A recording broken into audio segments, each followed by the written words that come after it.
Gente, estou muito feliz de estar aqui hoje com vocês. Muito feliz mesmo de compartilhar essa palavra que ela começou há um bom tempo na minha vida.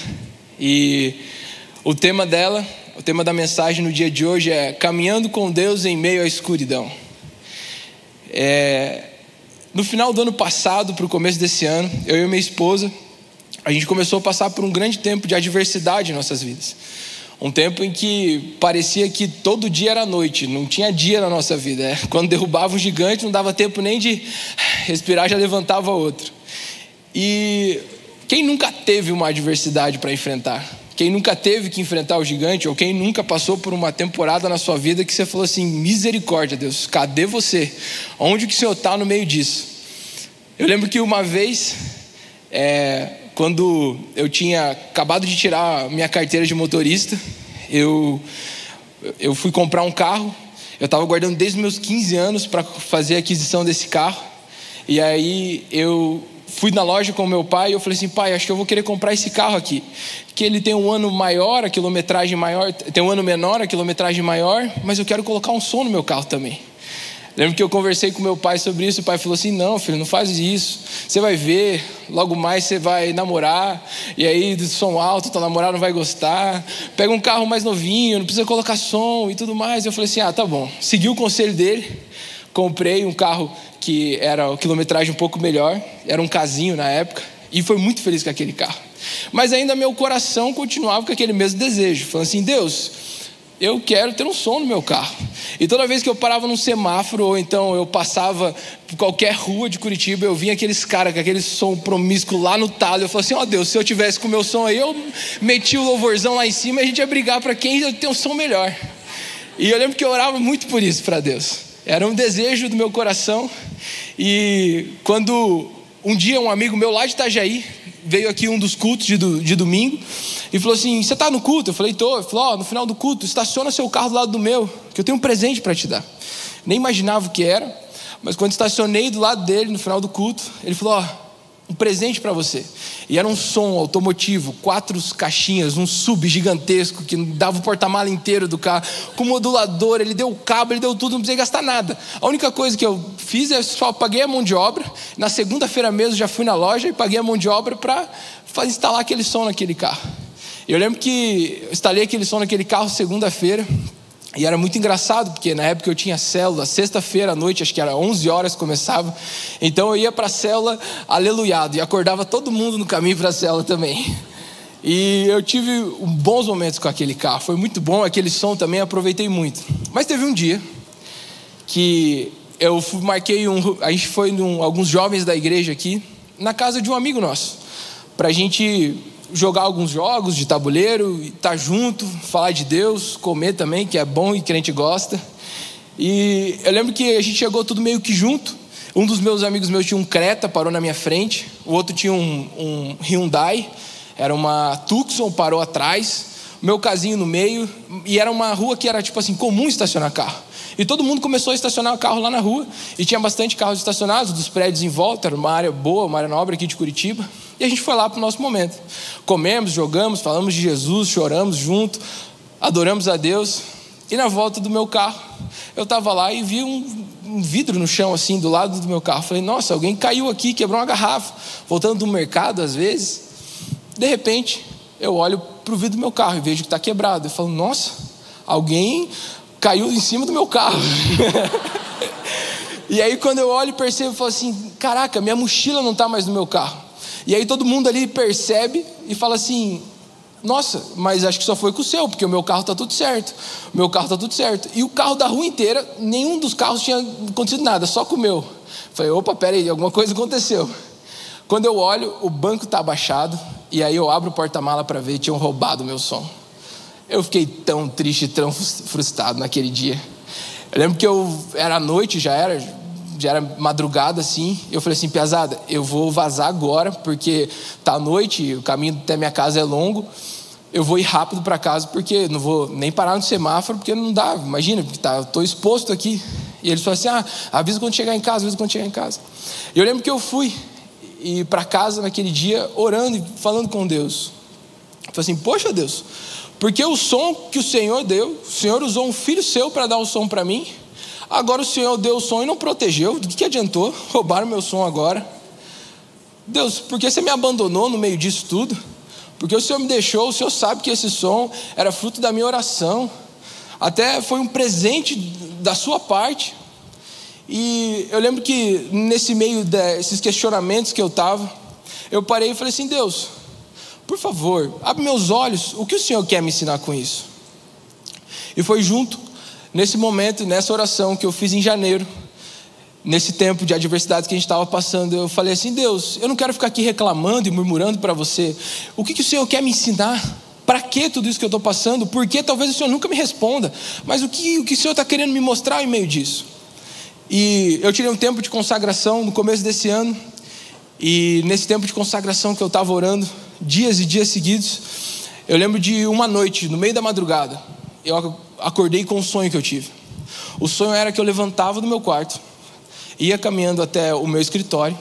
Quando eu chegava no meu escritório, eu avistava um livro, e eu pegava esse livro. Eu não conseguia ver no sonho o nome do livro, mas eu consegui ver muito nítido a capa. E eu pegava aquele livro e começava a folhear aquele livro. Folhear aquele livro. E no final do livro, quando eu terminava de ler aquele livro, eu falei assim, agora eu entendi como é o processo de Deus. Agora eu entendi o princípio que Deus trabalha. Agora eu entendi a maneira, o modo e como Deus faz as coisas.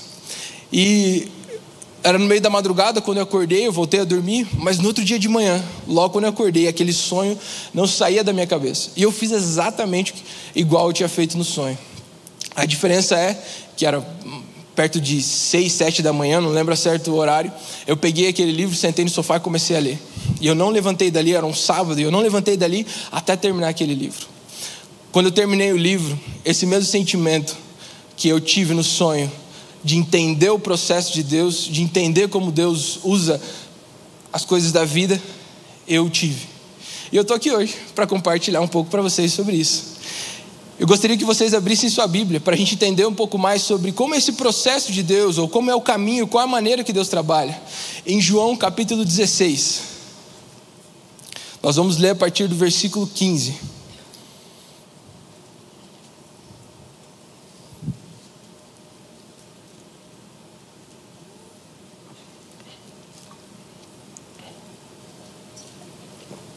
Só para introduzir um pouco para vocês o que está acontecendo aqui em João 16. Aqui esse momento que Jesus está conversando com os seus discípulos, eram poucas horas antes dele ser crucificado. E no começo do capítulo 16 ele começa a falar sobre a importância do Consolador, para que ele fosse ao encontro do Pai e que o Consolador viesse. Que se Jesus não fosse ao encontro do Pai, o Consolador não vinha para nós. E ele faz uma introdução rápida e trazendo essa importância que ele fosse. Mas nós vamos ler e vamos entender um pouco mais o que os discípulos estavam pensando sobre isso.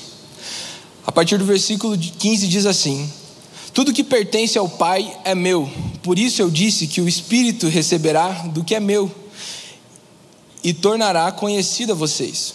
Mais um pouco e já me verão, um pouco mais e me verão de novo. Alguns dos discípulos disseram uns aos outros: o que ele quer dizer com isso? Mais um pouco e não me verão, e um pouco mais e me verão de novo? Por que vou para o Pai? E perguntaram: quer dizer, o que quer dizer um pouco mais? Não entendemos o que ele está dizendo. Jesus percebeu que desejavam interrogá-lo a respeito disso, pelo que lhes disse: vocês estão perguntando uns aos outros o que eu quis dizer quando falei mais um pouco e não me verão, um pouco mais me verão de novo? Digo-lhes, certamente, vocês chorarão e se lamentarão, mas o mundo se alegrará. Vocês se entristecerão, mas a tristeza de vocês se transformará em alegria. A mulher que está dando à luz sente dores, porque chegou a sua hora. Mas quando o bebê nasce, ela esquece a angústia, por causa da sua alegria de ter nascido no mundo um menino. Jesus aqui compara o processo que eles e que os discípulos iam passar com uma gestação. Jesus nesse momento estava grávido, estava sendo gerado algo em Jesus e estava prestes a nascer. A ressurreição de Jesus simboliza esse trabalho de parto que Jesus está tendo, simboliza esse menino nascendo. A ressurreição foi o nascimento da nossa salvação. foi quando iniciou tudo em nossas vidas. E a cruz, naquele momento em que Jesus morreu, para muitos muitos festejavam, porque o Salvador estava morto. O que Jesus estava dizendo para os discípulos aqui era o processo dele morrer, 3 dias depois ressuscitar. E Jesus amava falar em parábolas e contar histórias para eles, e falar com metáforas. E era muito bom, porque muitas vezes os discípulos não conseguiam entender isso. Imagina você no lugar desses discípulos, andando com Jesus durante 3 anos, Jesus curando cego, Jesus ressuscitando morto, Jesus curando leproso, Jesus trazendo princípios e ensinamentos. E aí de repente esse Jesus começa a contar umas histórias que ele tem que ir, que daqui a pouco ele está indo. E aí, mas calma aí, cadê a salvação do mundo que você tanto prega durante esses 3 anos? Se eu tivesse no lugar dos discípulos, eu ficaria confuso, igualmente a eles. E a cruz nesse momento, e a cruz quando Jesus faleceu, eu me imagino olhando assim para a cruz e olhando para Jesus e falando assim: acabou tudo que ele pregou 3 anos, todos os mortos que ele citou, todos os cegos que ele curou, acabou aqui, está morto. Mas Deus tem provado e mostrado ao longo de toda a história que um avanço no reino dos céus é precedido de um retrocesso. Deus vê os contratempos da nossa vida de uma maneira diferente, porque Deus está olhando tudo que nós estamos passando, as adversidades, de um ponto de vista eterno. Então o que chamamos de adversidades, o que chamamos de deserto, o que chamamos de túmulo, para Deus muitas vezes é só o ponto de partida daquilo que Ele quer trabalhar através de nós. Enquanto ali naquele momento a cruz para os discípulos era trevas, para Deus era o ponto mais claro da história. Enquanto a cruz para os discípulos era o final dessa jornada de salvação do mundo, para Deus era apenas o começo desse caminho. Enquanto para a cruz para os discípulos era o fim do Salvador, para Deus era o começo da salvação. Enquanto a cruz para os discípulos era o fim do reino dos céus, para Deus era o início da eternidade. Enquanto a cruz para os discípulos era um túmulo, para Deus era apenas um útero. Enquanto eles pensavam que ali a escuridão tinha alcançado o seu patamar máximo, para Deus o sol estava acabando de nascer. Aleluia. E a gente consegue ver através do exemplo de Jesus na cruz, que muitas vezes o que a gente vê como noite em nossa vida, ou como túmulo, ou como adversidade, Deus pretende que aquilo seja um útero, que aquilo gere algo através de nós. Então quando a gente olha dessa maneira para a Bíblia, e quando a gente começa a enxergar essa maneira como Deus trabalha, como Deus procede, a gente consegue andar pela Bíblia e caminhar e ver várias histórias de homens que passaram por esse momento de escuridão na vida deles. Então a gente pega, por exemplo, a história de João, que através das suas pregações tentaram, o João, discípulo de Jesus, que através das suas pregações, através do seu ministério de falar tanto de Jesus, tentaram matar ele, não conseguiram, aí jogam ele e isolam ele numa ilha, sozinho, sem ninguém. A gente consegue ver através da vida de Ana, que foi enviuvada. Conseguimos ver através de Zacarias, pai de João Batista, que foi silenciado. Conseguimos ver através da vida de José do Egito, filho de Jacó, que foi preso. Conseguimos ver através da vida de Noemi, enlutada, Mardoqueu, visado, Caleb, desviado, Jó, esmagado, e tantos outros grandes homens da Bíblia que passaram por esse período de desafio na vida dele. Mas toda adversidade tem um propósito, Deus sabe o que faz. Eu gostaria de compartilhar um pouco com vocês, continuando essa maneira como Deus enxerga através da vida de Jacó. Em Gênesis 41, 53, se você puder abrir, ali conta a história de José. E para aqueles que não conhecem José foi aquele irmão que foi vendido como escravo, passou para o Egito, foi estabelecido governador, depois inventaram uma mentira contra ele, a mulher de Potifar inventou uma mentira contra ele, depois ele é preso de novo e passa por um grande período na prisão. E aí, só depois, quando Deus dá um sonho para Faraó, e traz a revelação através da vida de José, e José então chega no lugar que Deus profetizou para ele enquanto ele era criança.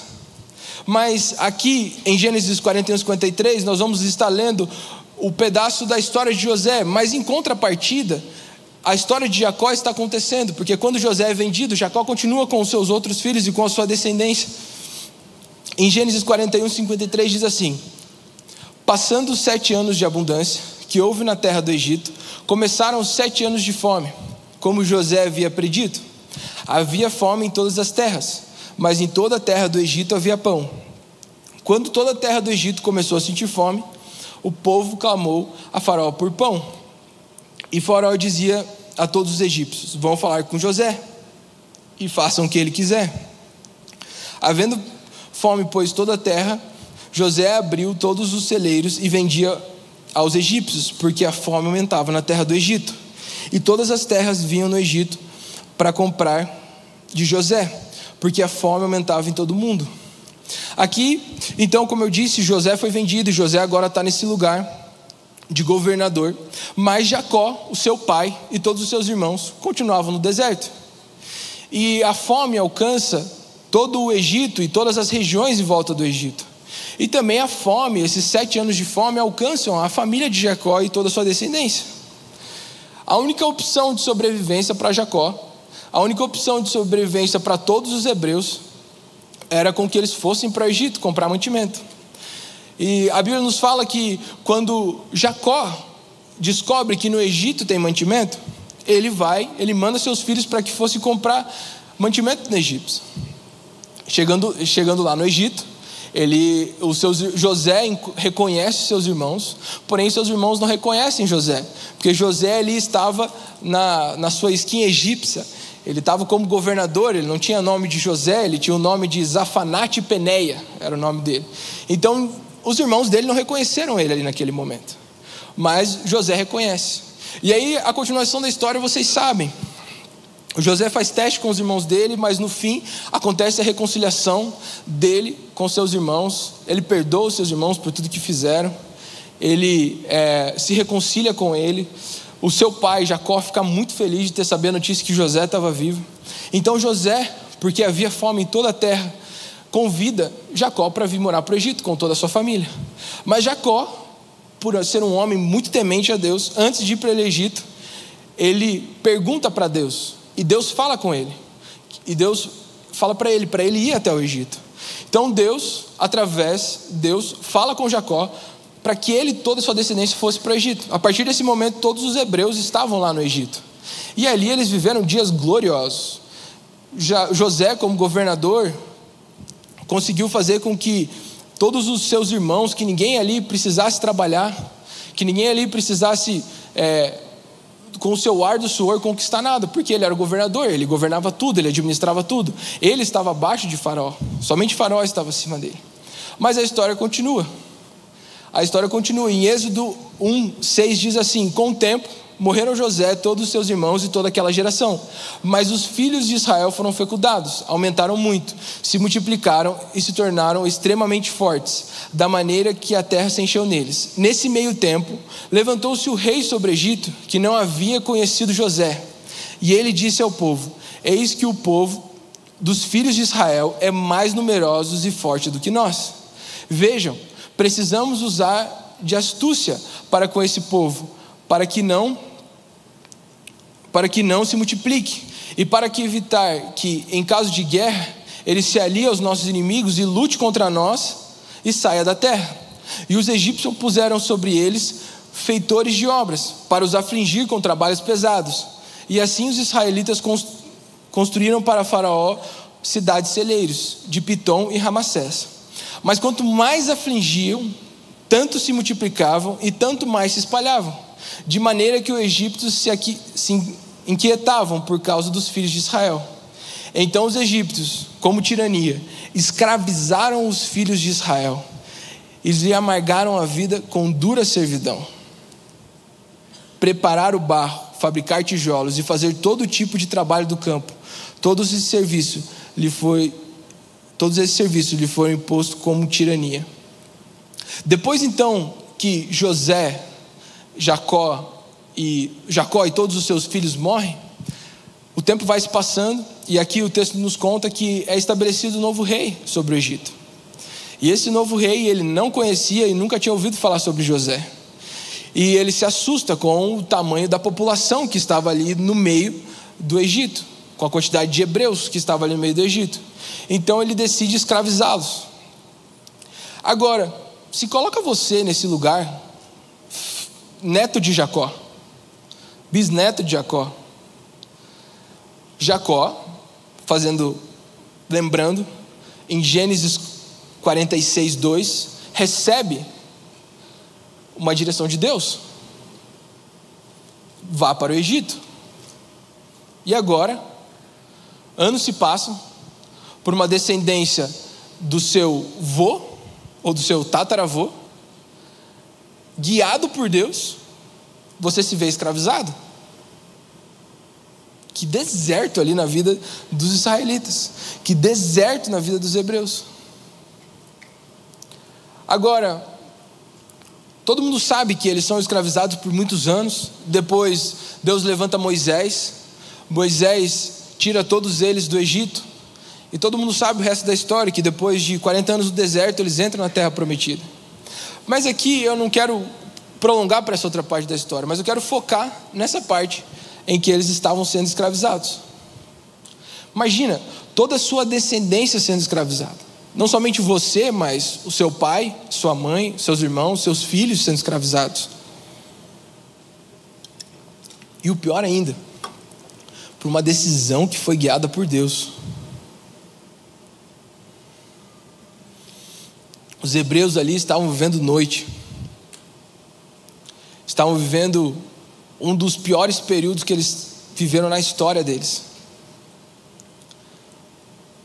Eu me coloco no lugar deles e fico pensando: poxa Deus, por que o Senhor me abandonou? Deus, agora eu aqui, eu era livre, estou sendo escravizado por uma decisão sua. Mas essa não é a verdade. A verdade é que Deus nunca abandonou deles. Muito pelo contrário, um grande avanço no reino dos céus é precedido de um retrocesso. Deus estava gerando neles uma grande nação. Deus estava gerando neles um grande povo. Sabe uma das coisas que a Bíblia ela não conta, mas historicamente a gente consegue trazer esses pontos, que quando você era escravo de uma nação, você não precisava lutar por sobrevivência, porque você não pertencia àquela nação. Ali no texto de Êxodo 1 a gente consegue ver isso claramente, porque o faraó fala assim: imagine se eles se aliarem aos nossos aliados e lutarem contra nós. Então, a partir do momento que eles se tornaram escravos, eles pertenciam a alguém, então eles não precisavam defender a sua própria vida. Deus, no meio da noite do povo hebreu, estava gerando neles uma grande nação. A Bíblia fala em Êxodo 1:5 que eles entraram aproximadamente 75 ali no Egito, e depois, quando eles saem através de Moisés, eram aproximadamente 600 mil homens, sem contar mulheres e crianças. Deus estava gerando neles provisão. Eles, a partir do momento que se tornaram escravos, eles nunca mais precisaram se preocupar com o pão. E a gente conhece a história depois, quando eles vão para o deserto, eles também não se preocupam com o pão. E depois, quando eles vão para a terra prometida, eles não se preocupam com o pão de novo. Eles não precisavam se preocupar com o alimento deles, porque Deus já tinha provido. Agora, por que Deus não avisou Jacó, sendo que falou e trouxe a interpretação desse sonho com José? Porque Deus não usou um caminho, porque Deus não fez de maneira diferente. A verdade é que a gente consegue ver nítido nas Escrituras que esse momento era um momento que Deus estava gerando neles. Esse era um momento que Deus estava preparando eles para esse lugar. Deus sabe o que faz. Deus sabe o que faz. Independente dos caminhos que Ele traz para nós, o caminho dele é de vida, o caminho dele é de bem e não de mal. Se alguma vez você ouviu falar que Deus é injusto, ou que Deus é um Deus mau e que pune, muito pelo contrário. Deus é Deus que usa as adversidades da vida, que usa dos desertos que é colocado, que usa do pecado do mundo, ainda assim o pecado do mundo, para gerar dentro de nós um caráter e um coração aprovado.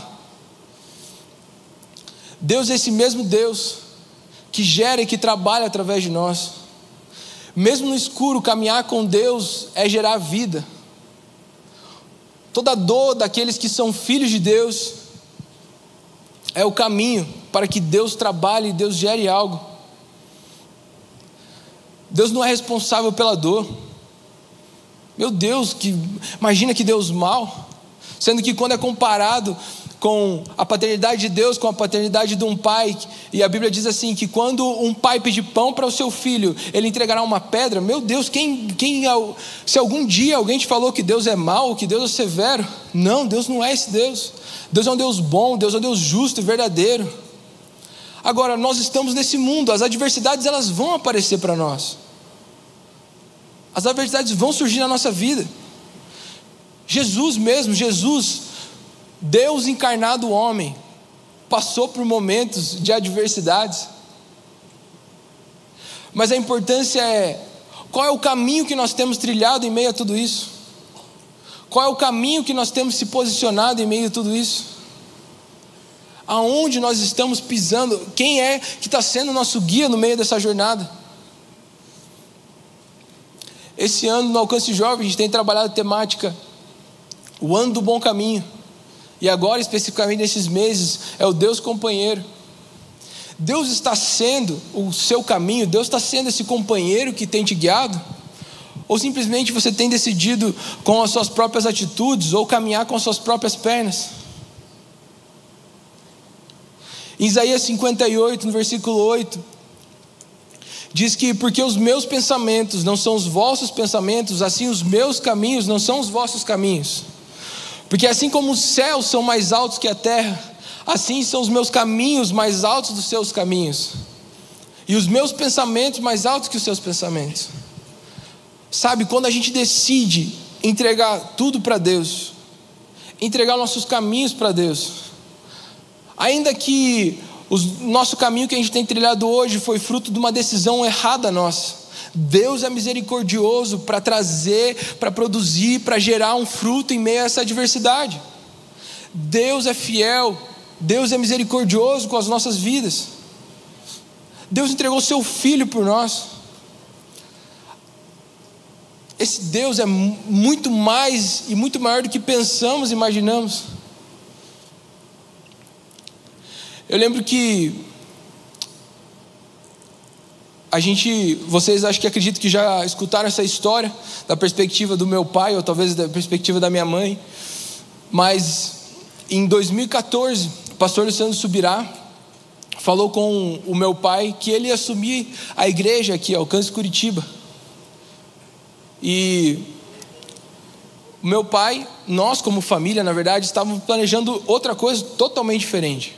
Já fazia alguns anos que meu pai estava investindo nos Estados Unidos, e a gente, no meio de 2015, nós iríamos se mudar para lá, para passar uma temporada como família lá. E quando Deus falou com o pastor Luciano, e o pastor Luciano procurou meu pai para falar sobre isso, sobre ele assumir a Alcance Curitiba, meu pai falou assim: não, nada a ver, totalmente ao contrário daquilo que a gente tem construído, daquilo que a gente tem feito. E o mais engraçado de tudo isso era que Deus estava abençoando os negócios no exterior. Deus estava abençoando, Deus estava abrindo esse caminho para o exterior. E de repente a gente tinha um momento que a gente viajou para os Estados Unidos. Isso foi no final do ano de 2014. A gente ia tirar umas férias prolongadas, que ia pegar final de 2014 para o começo de 2015. Depois a gente voltava para o Brasil, para logo na metade do ano de 2015 a gente se mudar para lá definitivamente. E eu lembro que o ano de 2014, várias vezes minha mãe chamou eu e meus irmãos para conversar e falou assim: ó, filho, se prepara, porque esse é o ano de despedida, esse é o último ano que a gente vai ter os avós perto, esse é o último ano que você está estudando com esses amigos do colégio, esse vai ser o último ano que você vai usufruir deles. E eu lembro que aquele ano foi basicamente um ano de despedida, porque já estávamos planejando há anos por aquilo, para aquele sonho de família. Quando a gente fez essa viagem para os Estados Unidos, e estávamos lá, final de 2014 ainda, e meu pai tinha até o final de 2014 para responder para o pastor Luciano um sim ou um não. E a gente chegou lá e a gente começou a viver aquele sonho americano. Lá, por conta das coisas serem mais acessíveis, a gente conseguiu comprar alguns videogames, computadores que aqui a gente não tinha. Eu lembro que o nosso sonho era ir nos parques E quando a gente chegou lá, meu pai falou assim, olha, chamou uma reunião de família, falou assim, ó, a gente vai ter que rever algumas coisas, porque lá no Brasil vocês tinham algumas atividades de casa, mas aqui vocês vão ter que continuar com as mesmas atividades de casa, mas aí o pai vai ter que contratar uma diarista também para ajudar. Ou, então, vocês assumem todas as responsabilidades de casa, nós como família aqui, nós 5, e aí eu assino o passe anual dos parques para vocês. E a gente falou, nossa, com certeza, passe anual. Mal a gente sabia que se a gente tivesse trabalhado empregado, dava para assinar um passe anual por uns 50 anos. Mas foi um combinado e um tratado que a gente fez em família ali, e a gente concordou com a ideia. Então assim, a nossa rotina lá era a rotina dos sonhos, dos céus. A gente ia no parque quase toda semana que a gente quisesse, porque a gente não pagava, foi feito passe anual. A gente começou a usufruir muito daquele lugar. A nossa casa lá era uma casa maravilhosa, a gente tinha um espaço de sala de cinema, era a casa dos sonhos, a casa dos céus. E eu lembro que no final de 2014 Deus falou com o meu pai e com a minha mãe, falou, volta que aqui não é o seu lugar, o lugar de vocês é no Brasil. E quando o pai e a mãe vieram para dar essa notícia para a gente, porque eles estavam convictos que a gente não ia ficar mais lá, eles chamaram a gente para uma reunião em família, e aí eles falaram assim, olha, o pai e a mãe querem dizer que Deus falou com a gente, e a gente não vai mais ficar nessa casa, a gente não vai mais ficar nesse país, a gente vai voltar para o Brasil, a gente vai voltar com a nossa vida no Brasil, e Deus falou com a gente, e a gente vai aproveitar o final dessas férias, mas a gente volta para lá, e ano que vem a gente vai estar lá de novo. E aí a gente falou, pai, Deus falou com você?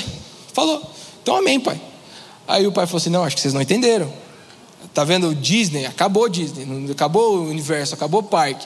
Tá vendo a sala de cinema? Acabou a sala de cinema, não tem mais sala de cinema, não tem mais filme, não tem mais nada aqui. Essa casa, não vai ter mais essa casa, a gente vai voltar a morar lá no Brasil. Aí a gente falou assim, pai, a gente entendeu tudo isso. Foi que Deus falou com você, não foi? Foi. E eu lembro desse dia, que eu acredito que foi uma das decisões mais difíceis que a gente teve que tomar como família, que é literalmente mudar todo o rumo dos nossos sonhos e dos nossos planos para aquilo que Deus tinha para nós. E muitas vezes a gente olha para Deus dessa maneira, Deus, você está perdido? Deus, por que o seu caminho mudou? Mas na verdade é que quando a gente voltou aqui hoje, a gente desfruta de decisões que nós tomamos lá em 2014, que hoje geram vida, não somente vida em nós, mas vida através de nós. Hoje, graças a Deus, nós vivemos numa igreja abençoada, e Deus olha para nós como filhos, e poder contar com a gente no meio desse processo. A verdade é que quando nós passamos por adversidades e decidimos seguir o caminho de Deus, é Deus gerando através de nós um coração que consegue distribuir vida, que consegue passar vida para os outros, que consegue entregar vida para os outros. Todos nós temos questionamentos, todos nós temos dúvidas, todos nós temos questões, e queremos muitas vezes arrancar o porquê de Deus. Te dar uma resposta aqui que talvez você nunca tenha escutado. Deus muitas vezes não vai responder o seu porquê. Por quê? Não sei. Sendo sincero e franco com vocês, Deus não vai responder o nosso porquê muitas vezes para nós e para a nossa vida, porque a gente está olhando naquele ponto específico de adversidade, de noite, de tristeza, mas Deus está olhando como se fosse a nossa linha do tempo, numa perspectiva eterna.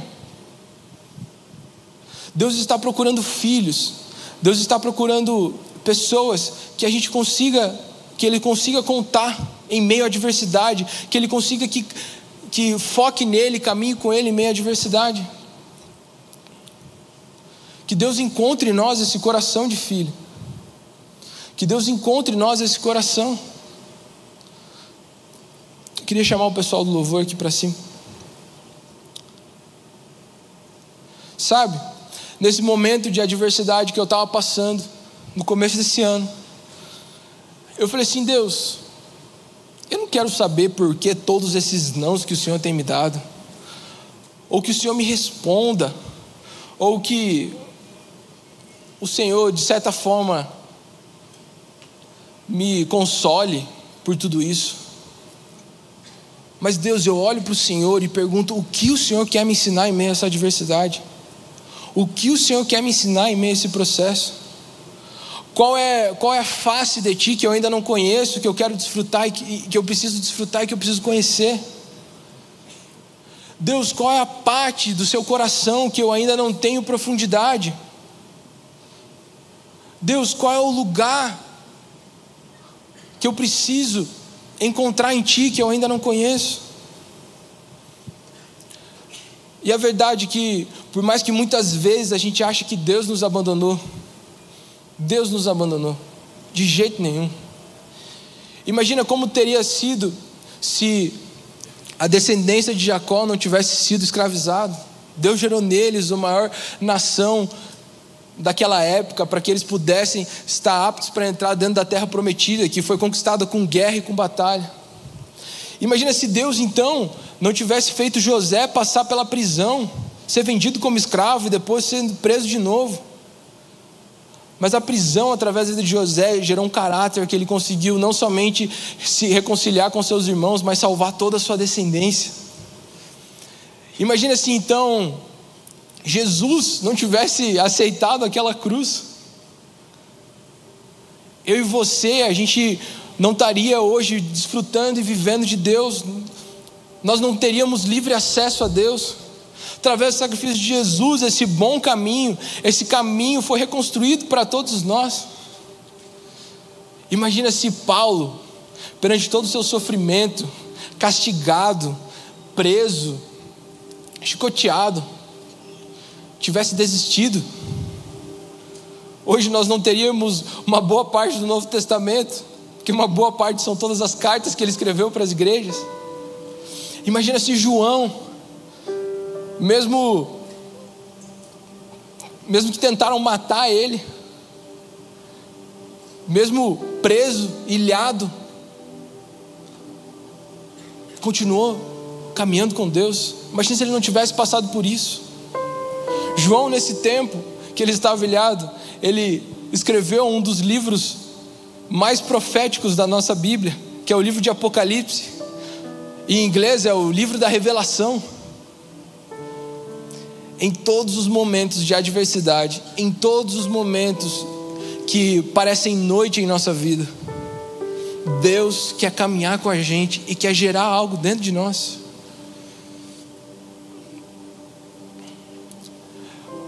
Eu fico imaginando, e toda vez que eu leio as cartas de Paulo, que eu leio a história Apocalipse, ou que então que eu leio a história de Jó, meu Deus, Jó, o Gui hoje no começo da oração falou sobre Jó.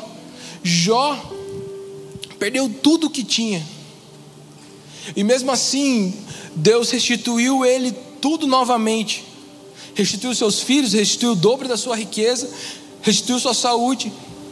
Mas ele olha e ele escreve no livro de Jó que a recompensa não foi a restituição que Deus teve para a vida dele, mas foi ele ter conseguido enxergar Deus. Meu Deus, imagina Paulo falando que tudo aquilo não é nada comparado ao peso de glória, comparado a Jesus. Imagina João naquela situação, falando que tudo que ele estava passando, a recompensa é Cristo. Meu Deus, eu não sei qual é a adversidade que você tem vivido. Eu não sei se talvez você não tenha vendo nenhuma. Mas um dia, não querendo ser alguém aqui que profetiza o mal, mas um dia, independente de qualquer coisa, esse dia vai chegar na sua vida. Nós estamos nesse mundo, que é um mundo mau. O dia mau vai chegar. Jesus já deixou avisado para todos nós. Eu não sei o que cada um tem passado aqui, eu não sei qual é o deserto que cada um tem enfrentado, mas eu tenho certeza que Deus quer gerar algo através da sua vida. Queria convidar todos a ficar de pé. Eu queria ter 2 momentos com você aqui hoje à noite.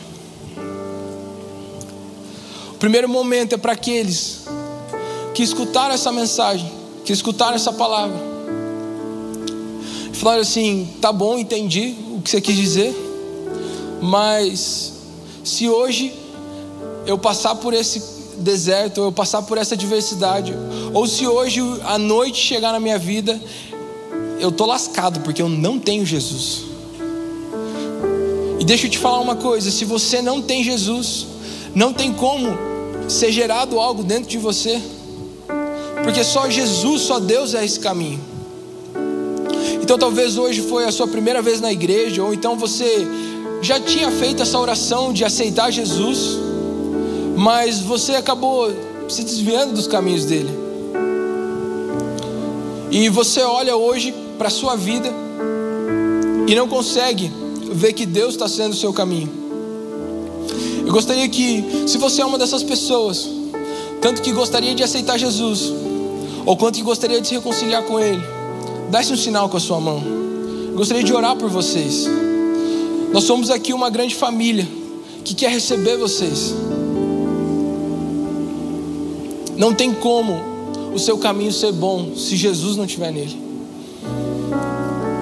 Não tem como ser um bom caminho se Deus não é esse caminho.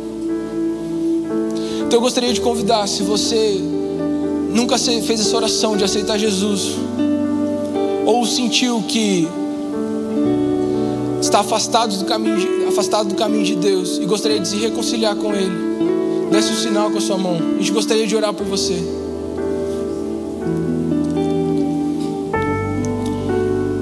Amém. Deus te abençoe. Tem mais alguém? Aleluia. Tem mais alguém aqui hoje que gostaria de abrir mão do seu caminho? Deus, eu já fiz planos, Jesus já fiz planos, mas nunca deu certo. Tem mais alguém aqui hoje que gostaria de entregar sua vida para Jesus? Eu gostaria de pedir para que quem levantou a mão pudesse vir aqui na frente. A gente gostaria de, uma das nossas líderes de célula gostaria de orar com você, um dos nossos líderes.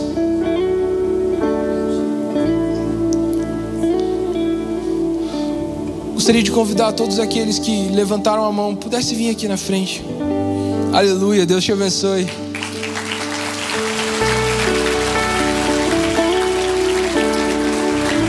Ainda tem chance. Ainda tem chance. Tem mais alguém aqui hoje? Amém. Você ora com ela e conduz ela lá na porta 6. A gente quer te levar à porta 6, tem um presente para você. E o segundo momento, que hoje à tarde, quando eu estava orando para com Deus, Deus falou muito claro no meu coração, é que tem pessoas que existem áreas da sua vida que existe um túmulo nelas, que você não consegue nem mesmo mais colocar em oração para com Deus, ou então que você simplesmente colocou aquilo debaixo do tapete e se esqueceu. Ou então, se você está vivendo hoje um período de deserto, ou está vivendo um tempo de deserto na sua vida, eu senti muito forte da parte de Deus, que hoje é um dia em que Deus abre os olhos, que Deus mostra de um jeito diferente como é os seus caminhos.